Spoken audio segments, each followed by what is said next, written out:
At 6:47 on a Thursday morning, Kwame Asante threaded a needle for the 31st time because his hands had started shaking again at 6:11. His eyes were not what they used to be. 63 years of living had narrowed the margins. But the needle caught the thread on the 31st attempt, and he let out a breath he had been holding since the girl walked into his shop the evening before. And he pulled the white silk toward him the way a man handles something that does not belong to him. He knew before she said a word. She had the kind of stillness that comes from practicing bad news. She stood in the doorway of his shop on Tudu Street, in the La Dadekotopon district of Accra, and said her name was Adaize Okoro, that she was 29 years old, that she was getting married in 6 days, and that the dress shop on Osu Oxford Street had taken her deposit, all 340 cedis of it, and closed its doors with a padlock and no forwarding address the previous Monday. She was holding the receipt in both hands like she expected him to do something with it. Her shoes were dusty. She had walked at least 7 blocks. Maybe more. Kwame set down the needle and looked at the receipt for a long time. He looked at Adaize Okoro. She was not crying. She was not asking him to feel sorry for her. She was asking him if there was anything that could be done. Those are two different things, and most people who came into his shop confused one for the other. She did not. He asked her only 2 questions. Did she have the fabric? She said no. Did she have any money left? She said she had 12 cedis and the clothes on her back. He nodded slowly. He told her to come back at 7 a.m. The following morning, what she did not know, what nobody on Tudu Street knew, though most of them had known Kwame Asante for between 8 and 22 years, was that the bolt of white French lace in the back room of his shop had been sitting there for 6 years, wrapped in brown paper and tied with string that had faded from yellow to pale cream. It was the last thing his wife Abena had ordered before her kidneys failed. It was intended for a dress she would never wear. He had not been able to sell it. He had not been able to throw it away. He had carried it with him through 2 rent increases and a robbery and 3 floods on Tudu Street, and every time he unwrapped it to inspect it, he wrapped it back up again the same way, tied the string the same way, and placed it back in the exact same corner of the same shelf as if it were waiting for something he could not name. He was 63 years old, 148 pounds. And his monthly income from the shop had averaged 620 cedis over the last 4 years. He had 3 pairs of trousers, 2 of which had been repaired at the knees with his own hand. He ate once a day, usually wakey from the woman at the corner of his street, whom he had known for 19 years, and he ate it from a plastic bag while seated on the stool outside his shop because he liked to watch the street in the evening when the light turned orange. His hands shook since last year. His left eye had a cataract the public hospital had told him would cost 1,800 cedis to remove. He had been saving for it for 14 months and had saved 340. None of this is why he went to the back room that Thursday evening and unwrapped the French lace.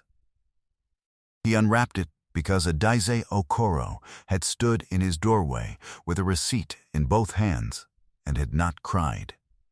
And in his experience, 31 years of it, sitting at this same machine, watching people come through this same doorway. The ones who don't cry are usually the ones who can't afford to. The ones who have decided that crying is a luxury they will deal with later, after whatever needs to be done is done. He worked from 7:14 that Thursday evening until 2:33 the following morning. He slept for 3 hours on the narrow cot behind the cutting table, the one he used when orders ran late, and he was back at the machine by 5:55 a.m., when the first call to prayer drifted in from the mosque 2 streets over. If this story is already settling somewhere in your chest, stay with me. Because what Kwame Asante did not know that Friday morning was that Adaize Okoro was not simply a woman who needed a dress. And what Adaize Okoro did not know was that the bolt of French lace in that back room had a name on it. Not hers. But close enough that the whole thing, when it came apart, would come apart in a direction neither of them could have predicted. Adaize arrived at 7:03 a.m. She had ironed her blouse. It was a blue cotton blouse she had owned for 4 years, and she had ironed it so carefully that the collar stood up straight. She brought him a tin of Milo and 2 cabin biscuits in a paper bag because she said she had come empty-handed the evening before, and it had not sat right with her. He did not say thank you in words. He brought out the dress. She stood in the middle of his small shop and put both hands over her mouth. Not because the dress was extraordinary, though it was. He had cut it from memory, and from the measurements she had given him the night before, his fingers knowing the work the way fingers do after 3 decades. She covered her mouth because the lace was French, which she recognized, which meant it was not inexpensive, which meant she understood what he had given without being told. Her eyes filled, but she did not let them spill. She held herself very still. She was the kind of person who believes that a debt witnessed is a debt doubled. She said, "What do I owe you?" He said, "Nothing." She said she couldn't accept that. He said the lace was already paid for, and the labor was his to give. He said it the way people say things they have already decided and are not reopening for negotiation. She said his name, Mr. Asante, as if the name itself was an argument. He picked up the needle and went back to the hemline that still needed finishing. She stood there for another 30 seconds. Then she sat down on the wooden chair by the door and watched him work, and neither of them said anything else for a long time.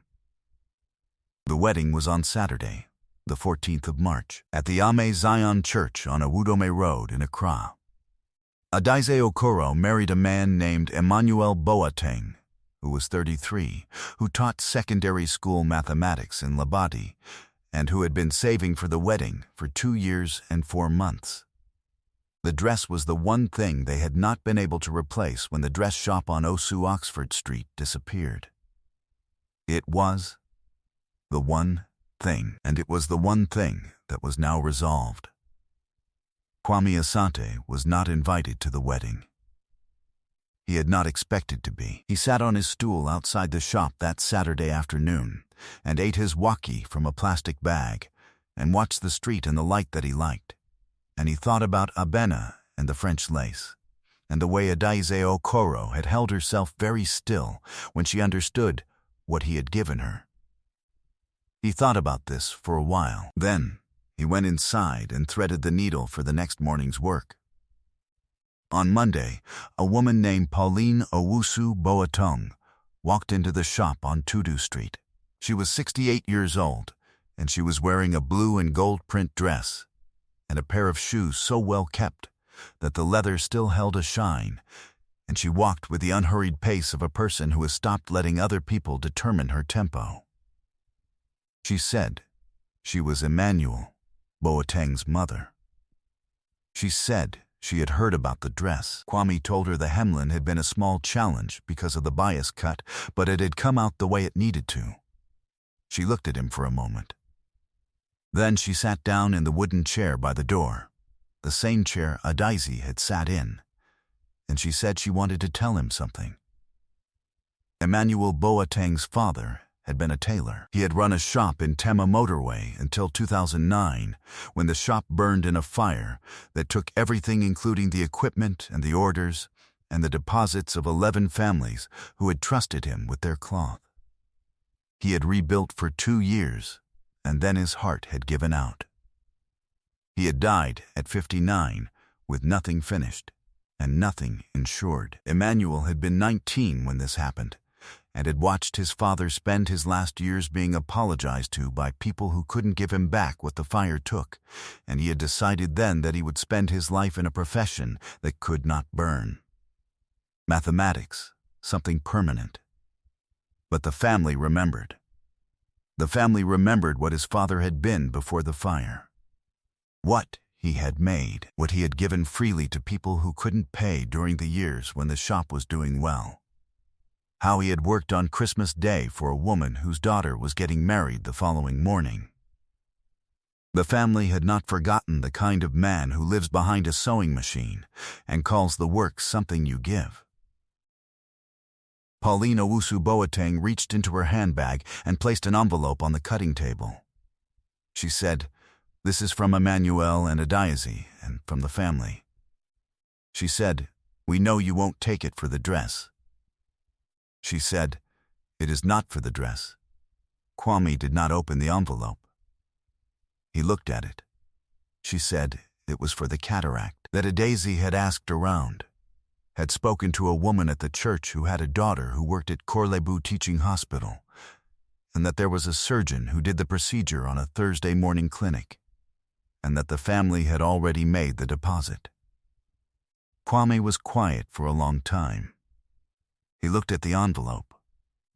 He looked at the needle in his hand. He set the needle down on the cutting table beside the envelope.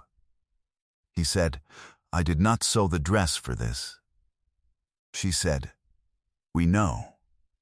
He said, "Your son's wife is a good woman." She said, "She learned from watching good people." She said it quietly, the way people say things that are meant to land and then rest. 2 weeks later, on a Thursday morning, Kwame Asante sat in the Thursday clinic at Korlebu Teaching Hospital and filled out a form with his name and his date of birth and his address on Tudu Street.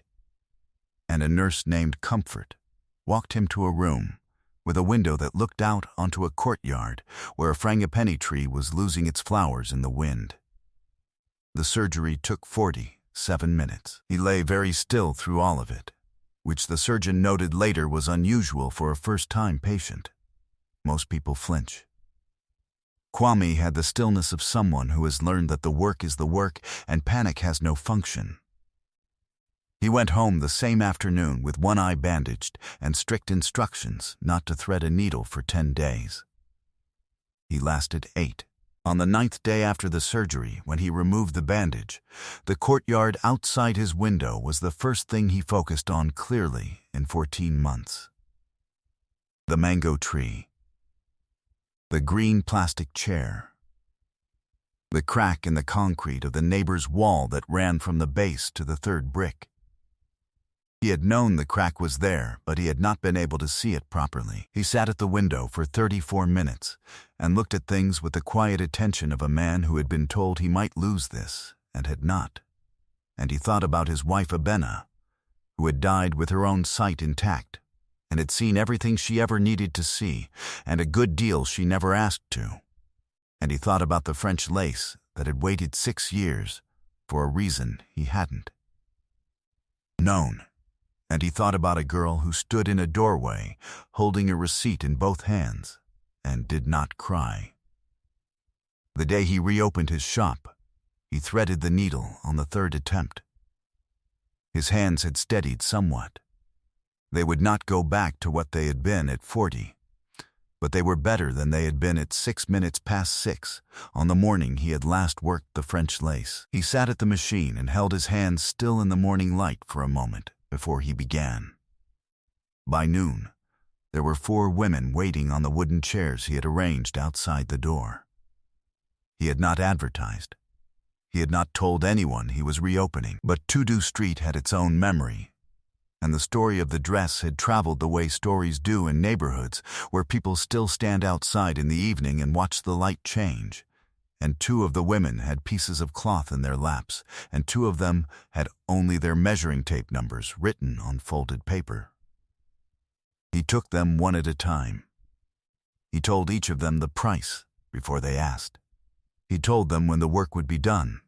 He did not ask for money up front, because he had never asked for money up front, not in 31 years, and he saw no reason to begin now. 3 months later, at a naming ceremony for a baby girl born to a teacher named Emmanuel and his wife Adiazi, in the Labadi neighborhood of Accra. A small crowd gathered in a compound that had been decorated with orange cloth and white ribbon. The baby was named Abina. The family said it was a name they had chosen because it was beautiful. Adaisy told Emmanuel's mother that night, after the guests had gone, that she had not told Kwame, that she had not been able to find a way to explain to a man of that generation what it meant to put a name on a person because of the weight of what another person carried quietly, and that she had decided the name would simply be the name, and that was enough. Emmanuel's mother said she was right. She said some things are completed not by explanation, but by simply continuing. On a Tuesday in April, Kwame Asante threaded the needle on the first attempt for the first time in 2 years. He held the thread through the eye and sat very still for a moment in the morning light of his shop on Tudu Street, and did not make anything of it, did not name it or celebrate it, but allowed himself one long breath before he pulled the fabric forward and began. There is a particular cruelty in the world that reserves its hardness for the people who have already given the most. The ones who work with their hands. The ones who know that a dress is not just cloth, it is the marker of something a family has built toward, that a woman has imagined herself inside, that a day was going to be organized around. The ones who understand this without being told are the ones the world tends to forget to reimburse. Kwame Asante did not sew that dress because he expected anything. He sewed it because he understood what the thing was for, and the bolt of lace was already there, and the girl was already standing in his doorway, and the work was the work, and he knew how to do it. You cannot take from a person what they have already given away freely. Dexter Mensah's padlocked shop on Osu Oxford Street could not take it. The shaking hands could not take it. The cataract and the slow thinning of the years could not take it. What Kwame Asante carried in his hands was not the lace and not the needle. It was the 31 years of learning how to see a person standing in a doorway and to know what they needed before they said it. The world does not always recognize what it is standing in front of. But the people who have been overlooked longest, who have been keeping their own shops running on careful arithmetic and single meals in hands that no longer do precisely what they're told. These are the people who tend to know, when they see it in another person's eyes, exactly what the moment requires, and they tend to give it before the moment asks. If you have ever been on the receiving end of something given without strings, something given by a person who had less than you and gave anyway, leave that in the comments. I want to read it. Not a performance, a memory, the real thing. Subscribe for more stories about the quiet ones, the ones the world walked past, the ones who held the whole thing together from a small shop on a street you've never heard of.